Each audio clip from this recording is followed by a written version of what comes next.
The night air on Witten University's campus was thick with anticipation. The fall semester had brought its usual chaos, students moving in, fraternity parties shaking the dorm windows, and whispered rumors about the fraternity culture that haunted the school's reputation. Behind the polished walls of the athletic department and the pride-filled banners that hung in the gym, there lingered a hidden darkness, one that no one wanted to speak about out loud, but everyone felt beneath the surface. It was the kind of silence that could only be broken when blood was spilled. Ellery Scott had always been the responsible one, the girl who balanced grades, social life, and her sorority commitments with a steady hand. She was protective of her younger brother, Wes, who had just joined the Lambda fraternity. Wes was sweet, smart, and just eager to fit in, but Ellery knew too well the danger of the Lambda reputation. She had seen stories, ones that never made it to official reports, of hazing gone wrong, of girls left crying in the bathroom after being invited upstairs, and of secrets buried under the bright smiles of fraternity brothers. Her best friend, Kylie, had warned her not to get too involved in Wes's new world, but Ellery couldn't ignore her instincts. Something was wrong, and she could feel it. That night, the Lambda house was packed, its walls vibrating with music and laughter. But upstairs, behind closed doors, a different story was unfolding. A party game had turned dark. A girl had been pressured into drinking more than she could handle, her protests dismissed as playful resistance. When she stumbled, hands reached out to steady her, but the lines between care and coercion blurred in the shadows of the fraternity bedroom. What happened next would never be admitted openly, but it was immortalized in the way whispers carried through the halls and how the girl's eyes avoided contact with anyone the next morning. As dawn crept over campus, Ellery's phone buzzed with a notification, an anonymous social media post tagged with the Lambda fraternity's signature, ! It wasn't just a symbol, it was a warning, a digital scarlet letter marking the beginning of something sinister. The post hinted at what had happened the night before, and soon other posts followed.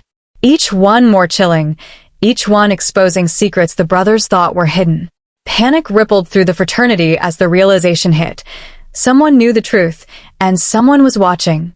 By evening, the campus was crawling with police cars and flashing lights. The first body was found in the Lambda house, one of the fraternity brothers, his throat slashed, his face frozen in terror.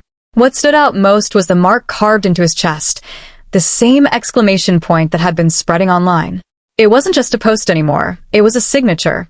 Someone had taken justice into their own hands, and no one knew who was next. Ellery tried to reach Wes, but his phone went straight to voicemail. Fear nodded her as she rushed through campus, the once familiar walkways now drenched in dread. Rumors swirled that the killer was targeting those who had been part of the assault cover-up, and though Wes wasn't guilty, Ellery knew he was close enough to be in danger. She found Kylie at the library, pale-faced, scrolling through her phone. "They're saying the killer is one of us," Kylie whispered. "A student. Someone who knows everything." The murders continued, each one more brutal than the last. A fraternity brother was dragged from his car and left hanging in the gym. Another was found in the dorm showers, water washing the blood into the drain as if the campus itself was trying to erase the evidence. Each time, the ! Appeared, like a curse branded into flesh. The fear spread beyond the fraternity, gripping the entire university. Students locked their doors, whispered theories, and flooded social media with hashtags demanding answers. But the killer stayed silent, speaking only through violence. Ellery's world began to unravel. She was caught between protecting her brother and uncovering the truth. The police were no help, too quick to dismiss the posts as pranks and the murders as isolated. But Ellery saw the pattern. Each victim had been part of the night when the girl was assaulted. Each death was a piece of vengeance.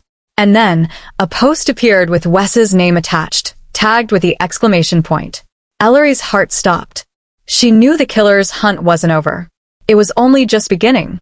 She ran through the campus, her breath sharp against the cold night. The Lambda house loomed in front of her, now a crime scene marked with yellow tape, but she slipped inside through the back, desperate to find Wes. The halls were eerily quiet, shadows stretching across walls that had once echoed with music. She called his name, her voice trembling, but only silence answered. And then, she saw it, a trail of blood leading upstairs. Her hands shook as she followed, each step heavier than the last. At the end of the hall, a door creaked open.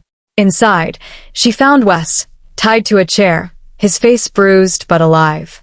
Relief washed over her for a moment, but it was short-lived. Behind him, a figure emerged from the shadows, mask gleaming in the dim light. The killer. They held a knife, its blade stained crimson, and stepped forward with slow, deliberate intent. "Why are you doing this?" Ellery cried, shielding her brother. "He didn't do anything." The killer tilted their head, silent, before pulling off the mask. The sight made Ellery's stomach lurch. It wasn't a stranger. It was someone she knew, someone from campus who had been there all along, hiding in plain sight. Their face twisted with rage and grief. "He didn't stop them," the killer hissed. "None of them did. Silence is just as guilty." Ellery's heart pounded as the truth sank in. The killer wasn't just seeking revenge for one night. They were fighting against a system, against the silence that let the cycle of assault and cover-up continue. To them, Wes was guilty not because of what he did, but because of what he didn't do. Ellery pleaded, begging them to see her brother's innocence, but the killer's eyes were filled with nothing but fire. The struggle was brutal. Ellery fought with every ounce of strength, clawing, kicking, desperate to protect Wes. The knife flashed in the dark, and blood spilled onto the floor.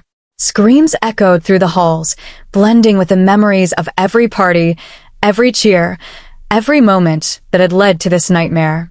By the time the police arrived, the house was silent once more. The killer was gone, slipping away into the night, leaving behind only the symbol carved into the walls. The exclamation point, a warning that justice wasn't finished. In the days that followed, the campus tried to move on, but the fear lingered. Students spoke in hushed tones, professors canceled classes, and the media swarmed like vultures. The murders were branded as the initiation killings, a grim reminder of the secrets hidden in fraternity culture. Ellery stayed close to Wes, grateful he was alive, but haunted by what they had endured.